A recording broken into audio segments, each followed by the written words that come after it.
વડાપ્રધાન નરેન્દ્ર મોદી આજે મન કી બાત કરશે। સવારે 11 વાગે પીએમ મોદી મન કી બાત કરશે। 2023નો અંતિમ મન કી બાત કાર્યક્રમ યોજવામાં આવશે। 108મી વખત વડાપ્રધાન નરેન્દ્ર મોદી મન કી બાત કરશે। સવારે 11 વાગે રેડિયોના માધ્યમથી વડાપ્રધાન નરેન્દ્ર મોદી મન કી બાત કરશે અને 108મી વખત આ મન કી બાતનો કાર્યક્રમ વડાપ્રધાન નરેન્દ્ર મોદી દ્વારા કરવામાં આવશે।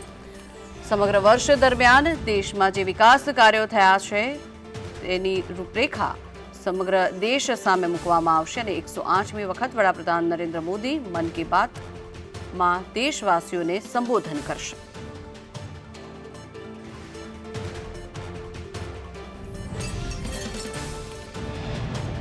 સવારે 11 વાગે યોજાશે આ કાર્યક્રમ। વડાપ્રધાન નરેન્દ્ર મોદી કરશે મન કી બાત અને એમાં અનેક મુદ્દાઓ પર પ્રકાશ પાડી શકે છે। સવારે 11 વાગે આ કાર્યક્રમની શરૂઆત કરવામાં આવશે। અનેક સિદ્ધિઓ મેળવી છે આ વર્ષ દરમિયાન તેની પણ ચર્ચા આ કાર્યક્રમમાં હાથ ધરાશે।